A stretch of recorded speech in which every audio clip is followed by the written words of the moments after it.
Saludos compañeros del programa de maestría en Ciencias Administrativas, mención Finanzas de la Universidad de Oriente. De igual forma, el profesor Ahmed Vázquez, tutor de la Cátedra de Gerencia Financiera. Este grupo está conformado por la licenciada Angie García, la licenciada Maricela Berbín, la licenciada Virginia Millach y mi persona, el licenciado Domingo Ramírez. En principio, vamos a comenzar un poco por acá o desarrollar sobre lo referente al administrador financiero.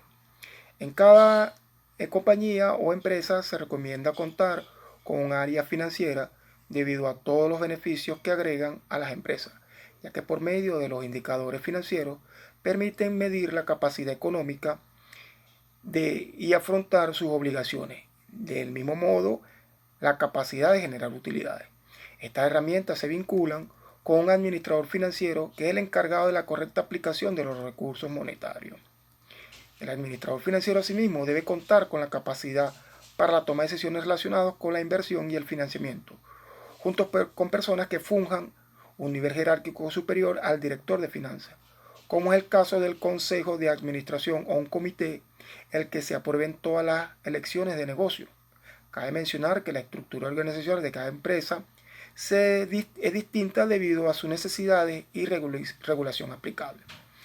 Algunas características y condiciones con las cuales debe contar el administrador financiero son las siguientes. Debe ser emprendedor, competitivo, visionario, ético, líder en negocio, gestionar fondos, patrimonio y mercado de valores, mantener un sano equilibrio entre la liquidez y la rentabilidad de la empresa, distribuir los fondos entre las diversas áreas de la empresa, fijar políticas sobre el manejo de los activos, también analizar los estados financieros y velar por su puntualidad y confiabilidad, preparar presupuestos de efectivo, conocer la situación económica del país y las tendencias de la economía mundial, brindar asesoría financiera, coadyuvar con el propósito de maximizar el patrimonio de las acciones y definir, entre otras cosas, la estructura del capital.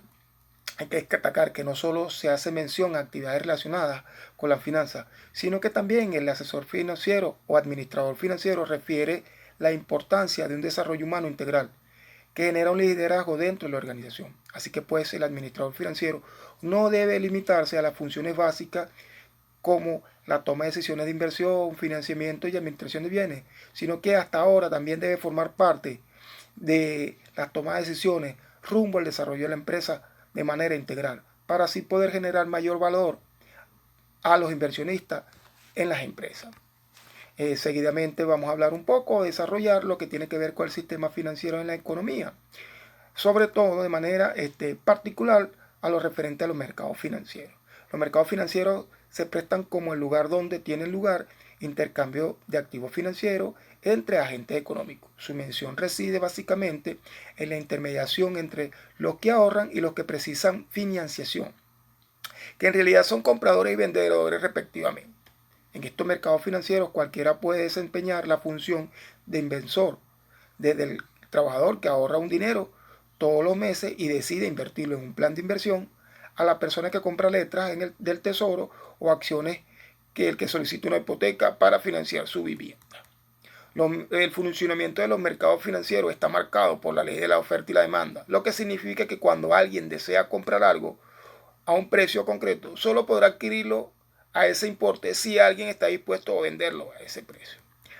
Cabe destacar que los mercados financieros se pueden tipificar o clasificar de varias formas y es importante conocerlas. En principio podemos mencionar los mercados de capitales. Aquí se realiza la compra y venta de acciones que vendrían a ser de pequeñas porciones de una empresa. También podemos hablar o revisar un poco qué establecen los mercados bursátiles. Permiten a los inversores comprar y cuando vender acciones de empresas que coticen en la bolsa.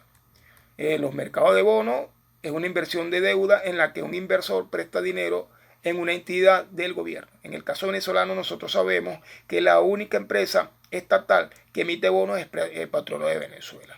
En el mercado monetario suele estar considerado como un lugar seguro en el que colocar el dinero debido a la elevada liquidez se caracteriza a los valores a corto plazo y según su vencimiento.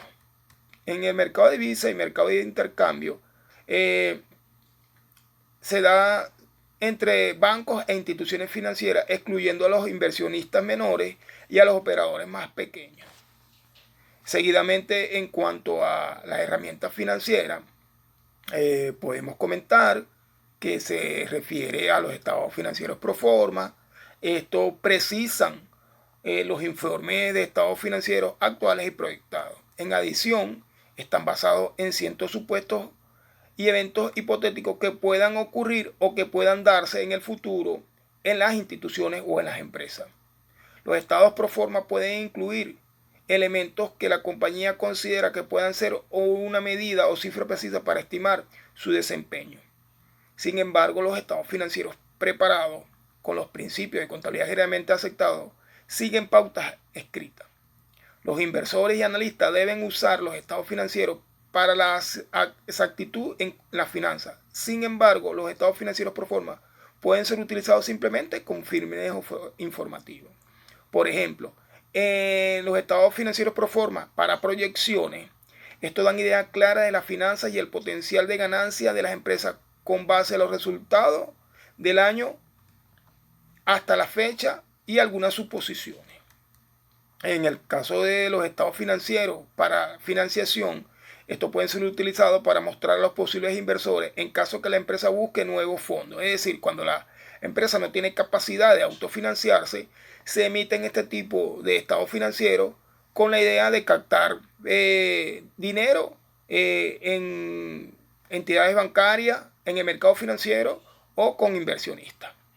En el caso de estados financieros para el análisis de fusiones y adquisiciones, la empresa puede crear declaraciones pro forma considerando una adquisición o fusión de otro negocio o compañía.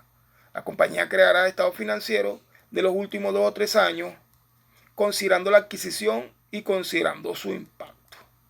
Y en el caso de los estados financieros para el análisis de riesgo, estos permiten dar declaraciones y realizar un análisis de la finanza de la compañía considerando el mejor o peor de los casos para que los gerentes financieros tengan una mejor perspectiva de cómo pueden darse varias decisiones y según pueda esto ayudar a la salud financiera de la empresa. Si una empresa tuvo un costo único, es posible que no informe dicho costo con el estado financiero pro forma, considerando que es un costo único y si se incluye no muestra un desempeño operativo de la empresa.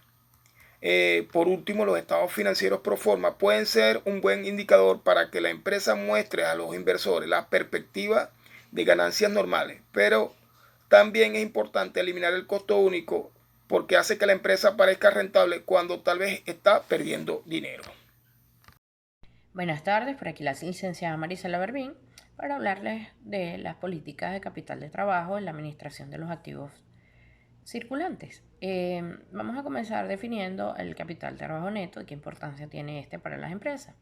El capital de trabajo neto no es más que la diferencia entre los activos corrientes de una empresa, tales como el efectivo, las cuentas por cobrar e inventarios de materias primas y terminados de sus pasivos corrientes, como son las cuentas por pagar.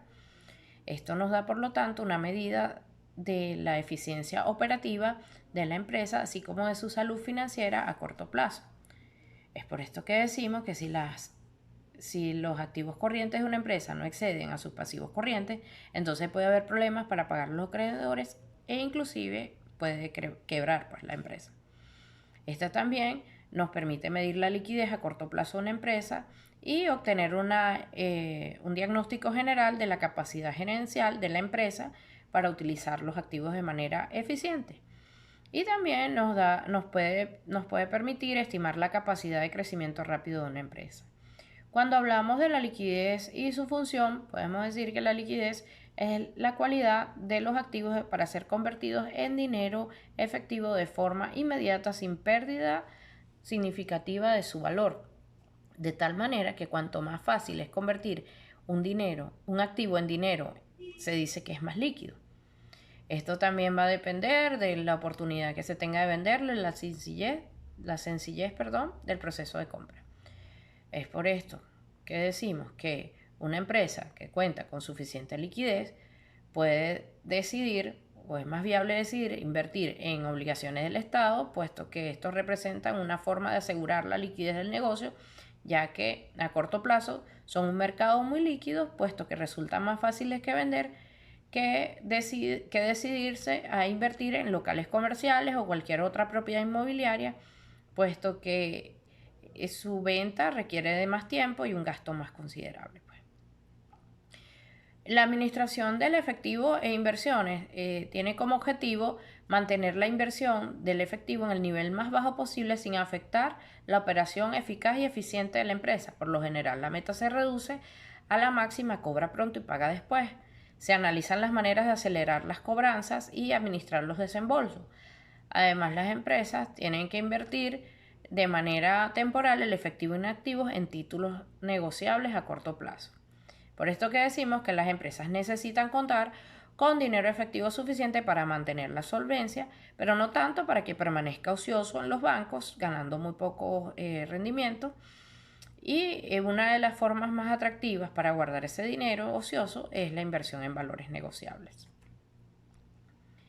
En cuanto a la administración de las cuentas por cobrar y efectos por cobrar, el objetivo de esto es cobrarlos lo tan rápido como sea posible sin perder ventas debido a técnicas de cobranzas muy agresivas. Esto se logra a través de la selección de estándares de crédito, condiciones de crédito y supervisión de crédito. Cuando hablamos de la selección de estándares de crédito, no es más que ver que el cliente cuente con los requisitos mínimos para extender un crédito. Y cuando hablamos de las condiciones de crédito, no son más que las condiciones de venta de un cliente a quienes la empresa ha extendido el crédito. Y la supervisión es la revisión continua de las cuentas por cobrar de la empresa para determinar si los clientes están pagando de forma a las condiciones de crédito establecidas. En cuanto a la administración de los inventarios, podemos decir que el inventario es la existencia de bienes mantenidos para su uso o venta en el futuro. Por lo tanto, el objetivo de la administración de inventarios no es más que mantener disponibles estos bienes al momento de requerir su uso o venta, basados en las políticas que permitan decidir cuándo y en cuánto reabastecer el inventario. Esto tiene dos aspectos que se contraponen, como es: por una parte, se requiere minimizar la inversión del inventario, puesto que los recursos que no se destinan a este fin pueden ser invertidos en otros proyectos aceptables que de otro modo no se pudiesen financiar. Y por otra parte, hay que asegurarse que la empresa cuente con un inventario suficiente para hacer frente a la demanda cuando se presente, para que las operaciones de la empresa y venta funcionen sin obstáculos. Existen 4 técnicas más comunes para la administración de inventario, como es el sistema ABC, el modelo de cantidad económica de pedido, el sistema justo a tiempo y el sistema computarizado para el control de los recursos.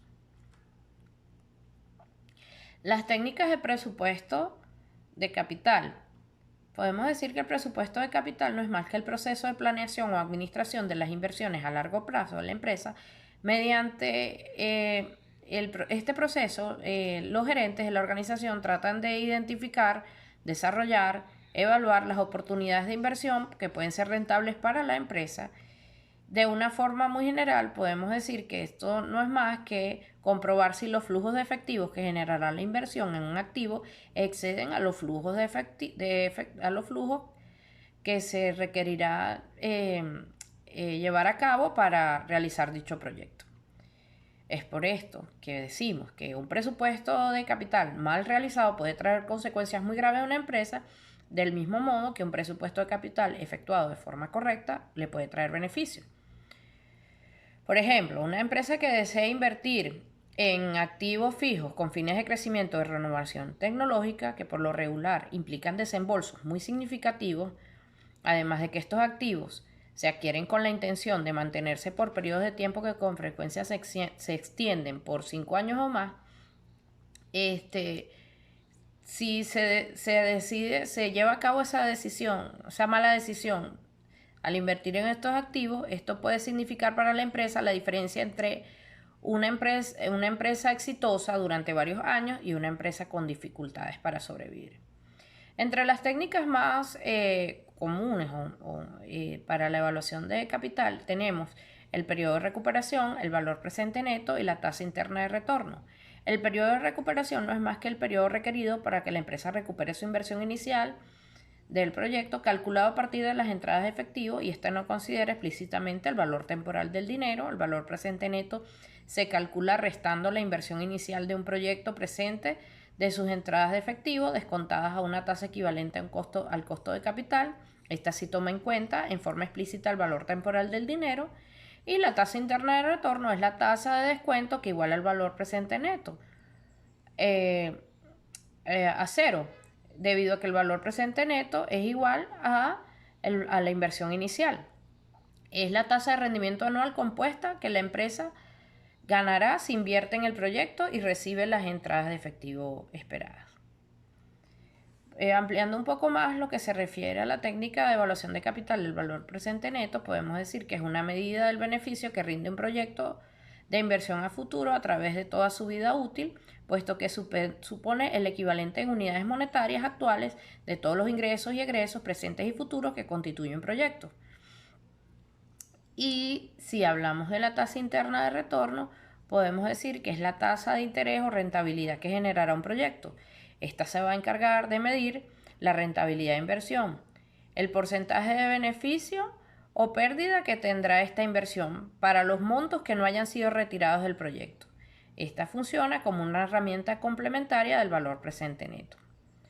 Mientras la tasa del valor presente neto nos da una rentabilidad del proyecto en unidades monetarias, la tasa interna de retorno la mide en términos porcentuales.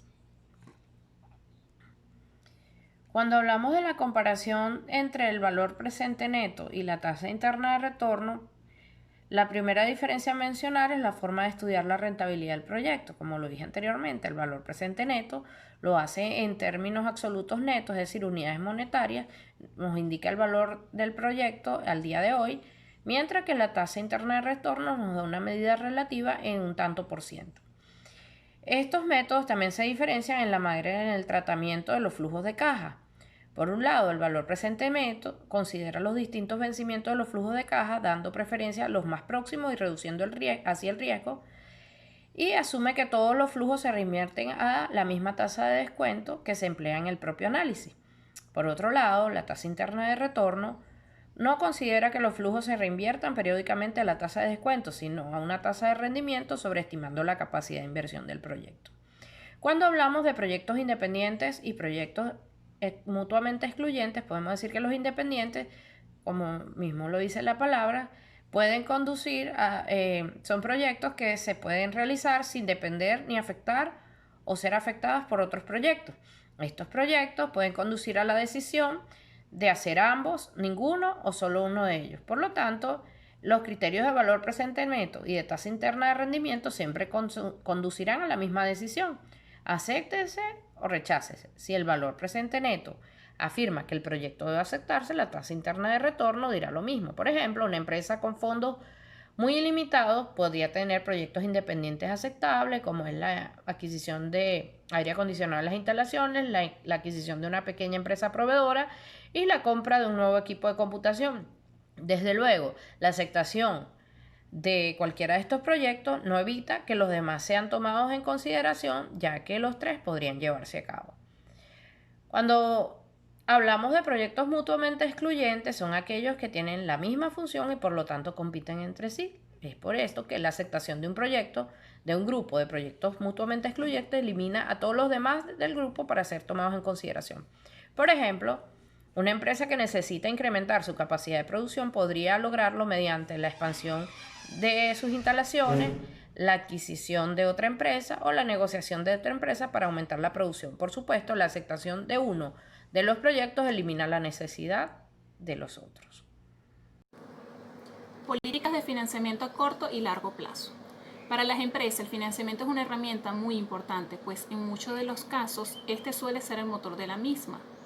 Las mejores condiciones de acceso al financiamiento de las empresas se puede traducir, entre otras, en aumentos de productividad, en incrementos de innovación tecnológica y en una mayor probabilidad de entrar y sobrevivir en los mercados.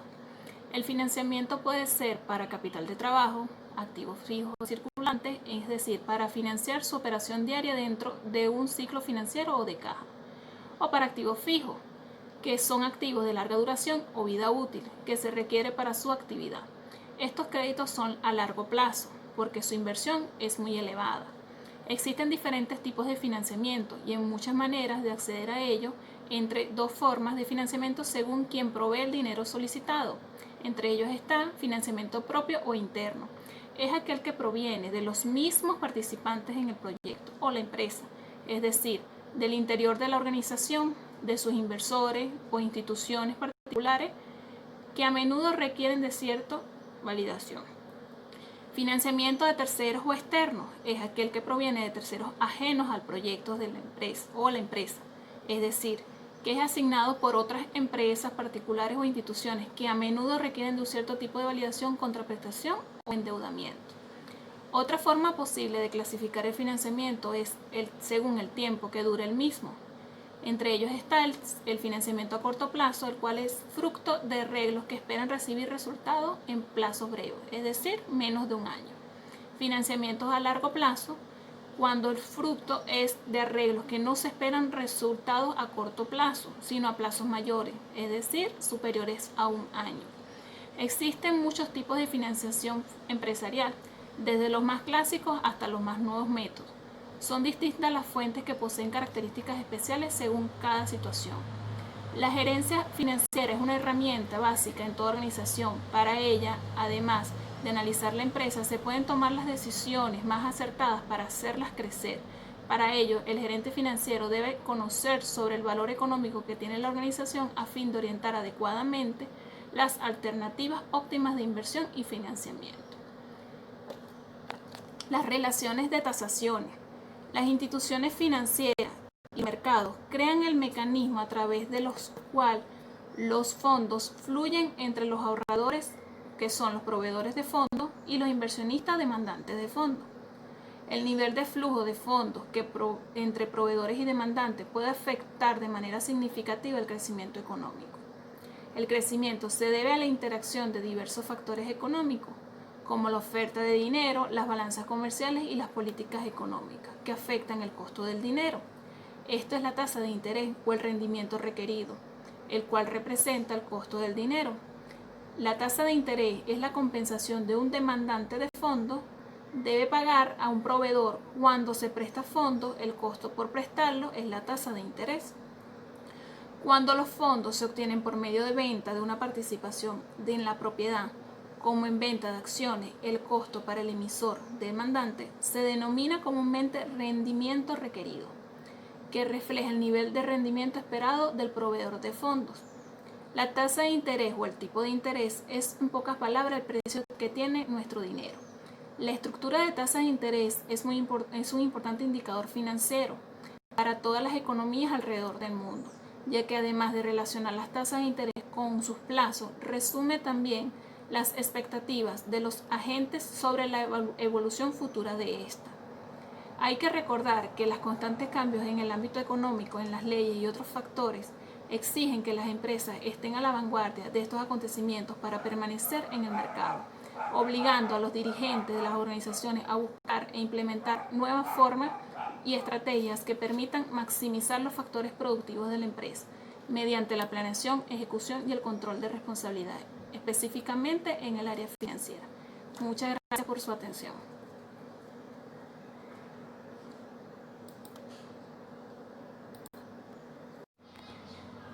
El costo de capital, política de dividendos. El costo de capital es la tasa de rendimiento que debe obtener la empresa sobre sus inversiones para que su valor en el mercado permanezca inalterado. La determinación del costo de capital implica la necesidad de estimar el riesgo del emprendimiento, analizando los componentes que conformarán el capital, como la emisión de acciones o de la deuda. El costo de la deuda es simplemente la tasa de interés que paga la empresa por su deuda. Sin embargo, dado que los gastos por intereses son deducibles de impuestos, la deuda se calcula después de impuestos de la siguiente manera. Costo de deuda es igual a gastos por intereses sobre deuda total multiplicado por 1 menos la tasa. Costo de las acciones preferentes. Es la tasa de rendimiento que los inversionistas requieren y es igual a dividir el dividendo preferente entre el precio neto de la emisión o el precio de la empresa. Recibirás después de deducir los costos de flotación. Su principal característica es que su cálculo es utilizado para las organizaciones cuando elaboran los presupuestos de capital y requieren determinar el costo promedio ponderado de capital para determinar si un proyecto debería ser aceptado o rechazado. El costo de las acciones comunes de nueva emisión puede calcularse al determinar los valores netos de realización después de los costos de subvaluación y de emisión, mediante la expresión del modelo de evaluación de crecimiento constante para obtener el costo de las acciones comunes existentes, que será usado como punto de partida. Diferencia entre las acciones comunes y las acciones preferentes es que las acciones comunes, a diferencia de las acciones preferentes, tienen derecho a voz y voto dentro de la toma de decisiones de la empresa. En cambio, las acciones preferentes cuentan con un dividendo fijo que se percibe dentro de un periodo definido. Por lo contrario, las acciones comunes tienen un dividendo que dependen de los resultados de la organización y siempre reciben un periodo definido. La administración financiera de las pequeñas empresas trata de la temática de cómo deben manejarse los recursos económicos de una organización, enfocada en tres principales aspectos: inversión, financiamiento y la rentabilidad de los accionistas, con el fin de generar valor en Venezuela. La legislación establece que son pymes las empresas de hasta 100 trabajadores. Sin embargo, algunas leyes han redefinido este concepto y agregan otros parámetros. Por ejemplo, la Ley Orgánica de Prevención, Condición y Medio Ambiente de Trabajo, LOCSIMAT, establece que son pymes las compañías que reciben menos de 1.000 unidades tributarias al año. La situación de Venezuela, con muchas regularizaciones, altos impuestos y políticas que tienden a favorecer al sector público sobre el privado, ha ocasionado el cierre de gran parte del parque empresarial privado. Las grandes empresas se mantienen porque cuentan con sólidas estructuras que reciben los embates del entorno, pero muchas pymes carecen de recursos y han tenido que bajar su Santa María. Las pymes innovadoras sufren más porque requieren inversiones mayores y los financistas privados no están dispuestos a desembolsar grandes sumas en una coyuntura nacional. Administrar el capital de trabajo nos permite planear para tener acuerdos niveles de liquidez que nos permitan minimizar el riesgo y maximizar la rentabilidad empresarial. La correcta administración de capital en una compañía genera ventajas, permitiendo con ellos utilizar los recursos disponibles en la caja para apoyo de planes estratégicos que generan un impacto mayor en los objetivos generales de la compañía y utilizar el dinero sobrante de liquidez en inversiones extras de oportunidades que generen una rentabilidad mejor a la actual. Por último, permite reducir el trabajo, el crecimiento sostenible por medio de reducción de inventario, las compañías generan más ventas, disfrutan de mejores márgenes de utilidades y aumentan el valor de la empresa. Permite mantener un flujo de caja, facilitar las inversiones en equipo y tecnología para mejorar los productos y mejor aprovechamiento de nuestros recursos. Las estrategias para el desarrollo financiero de las pequeñas empresas, se puede decir que para que una pyme siga es buscar una autonomía, que significa ser autosuficiente en cuanto al requerimiento financiero. Se requiere ser capaz de generar los suficientes ingresos como para financiar la compra de materia prima, maquinaria y equipo, terreno, gastos administrativos, entre otros. Debe elegir un director financiero en base a una serie de pruebas de actitud, de conocimiento y desempeño del puesto. Fomentar la competitividad en el PYME en base al marketing y la productividad. Establecer periodos de innovación por línea o producto no mayores a un año. Llevar a cabo periódicamente la evaluación de opciones de financiamiento y determinar mensualmente el costo de capital promedio ponderado. Para disminuir el riesgo financiero se debe de estar diversificando las inversiones periódicamente. Llevar a cabo mensualmente un análisis de las razones financieras para de esta manera medir la economía de la empresa. Y por último, de la misma manera, analizar los estados financieros mensuales de dicha pyme. Muchas gracias por su atención.